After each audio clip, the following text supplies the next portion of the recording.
How's it going? My name's Ian Gibbs. I'm a PhD candidate here at Liberty University. For tonight's class, we were tasked with reading a chapter, one of the listed chapters. I chose chapter number 10, John Hancock, the Congregationalist Revolutionary, out of Hall and Dreisbach's work, Faith in the Founders of the American Republic. John Hancock's one of my favorite people in American history.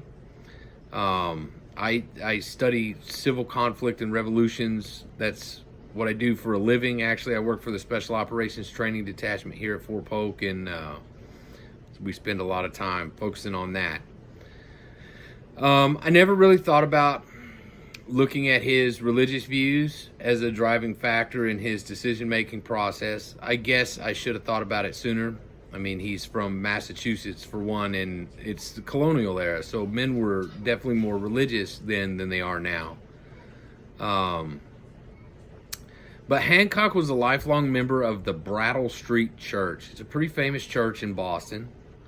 They had a large congregation full of famous names from the Revolutionary times: John Adams, Sam Adams, John Hancock, you know. Several of its members were also members of the Boston Masonic Lodge, which, you know, the Boston Tea Party was planned in the lodge and conducted. There was a bar underneath it called the Green Dragon Tavern, which was owned by the lodge. So I find that connection very interesting. According to Smith in Dreisbach and Hall's work, he frequently used Bible arguments to justify his revolt against England. Now, it was pretty common in the time for people to use biblical arguments in the things that they do, but I wouldn't have thought about it from the aspect of him being a Congregationalist. Now, I did look up the manifesto of the church, and they say in there that after 70 years from the founding of the church, a movement for a new church was begun, and in 1772, John Hancock offered a generous contribution towards the erection of a new church. Now, I found some sources that said he gave £1,000 and a new bell for the construction of the church, but I couldn't find any actual good historical documentation to back that up. Now, Smith goes on to say that the preacher in this church was named Cooper, and he said that Cooper was different than the other Congregationalist preachers, that he disagreed with the early Puritans. He says here, disagreeing with the early Puritans, Cooper preached that the common welfare was not always superior to individual interest. Self-interest and true virtue, he asserted, were not necessarily opposed. So Puritans were very communitarian in their belief system, and so for this shift to go to an individualistic nature is pretty big deal. So this might have been right around the time where that was happening.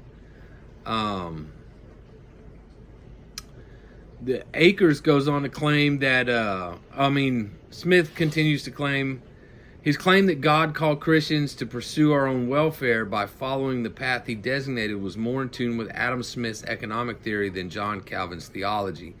Now, Adam Smith is the father of modern economics, and his work had just come out. It's interesting to see how influential it was this early on.